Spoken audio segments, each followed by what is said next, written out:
Canelo Alvarez will return to the ring this Cinco de Mayo weekend to fight for the first time in his native Guadalajara, Mexico in over a decade.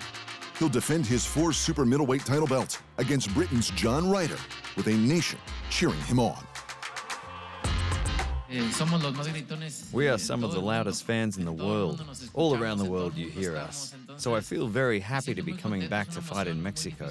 It's an emotion that is difficult to explain, but I am very happy and proud to come back to my land. To bring them a big fight is something I'm proud to do. Alvarez will be fighting for the first time since winning the final bout in his famed trilogy with Gennady Golovkin last September. Alvarez had surgery on his left hand following that bout late last year, but he has recovered quickly enough to take on his next challenger. 1 year ago, though, Alvarez suffered a one-sided upset loss to Dmitry Bivol at light heavyweight. To mark this Cinco de Mayo weekend, the 32-year-old returns to fight in Mexico for the first time in 11 and a half years.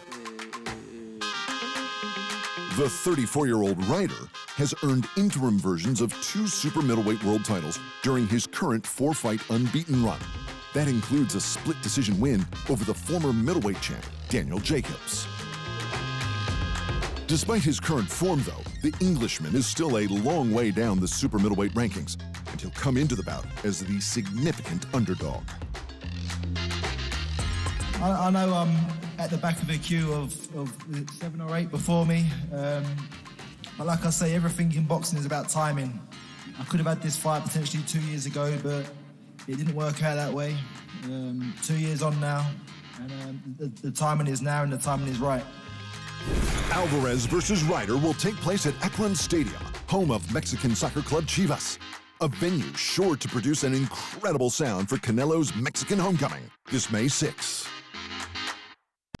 Retired boxing great Manny Pacquiao is itching to get back in the ring, and MP Promotions president Sean Gibbons reportedly has a big-name opponent for his fighter in mind. The 44-year-old is in talks to face Conor Benn, son of English boxing great Nigel Benn, in Abu Dhabi this June. The sport's only ever 8-division champion announced his retirement in August of 2021 after suffering a surprise loss in his welterweight defense against late replacement fighter Yordenis Ugas. Pacquiao retired in order to run for the presidency of the Philippines, but he came third. With that loss now behind him, Pac-Man seems ready for a fight he thinks he can win. Manny feels like he still has a lot of fight left in him, and he still wants to compete at the highest level, said Gibbons. And this fight versus Ben was presented to him by promoter Eddie Hearn, and he agreed. The ball is in Eddie Hearn's court. Pacquiao is ready to go. It's not just up to Eddie Hearn, though, because Ben has also been considering 2 other fighters for his comeback. The first is Chris Eubank Jr., who Ben was scheduled to face last August before Ben tested positive for a PED. The WBC has now cleared Ben of any wrongdoing, so that fight may be back on the cards. The former welterweight champ Kell Brook was a less likely choice for Ben, as he retired in 2022 after defeating longtime rival Amir Khan. Since hanging up the gloves, though, Brook has admitted to struggling with his mental health. And with some cryptic tweets and Instagram posts via Brooks' nutritionist, Ben versus Brook suddenly seems like it could happen.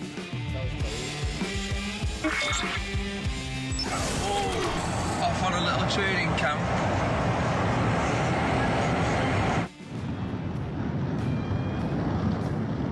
Any news? Massive news coming. Pacquiao versus Ben is the money fight, though, and dollars get things done in boxing. If it happens, that bout is being targeted for an Abu Dhabi event in the United Arab Emirates this June 3rd. This June 3.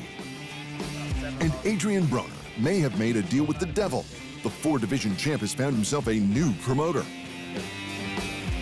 Mike Tyson's former promoter, Don King, is his new man behind the money. And we all hope Broner knows what he's doing. King is one of the most controversial figures in boxing history, and that's putting it lightly.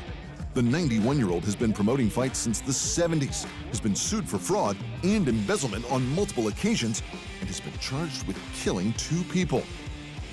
Good luck, Broner. You just might need it. Thanks for watching. And remember, if you want more fight sports in your life, just hit the subscribe button.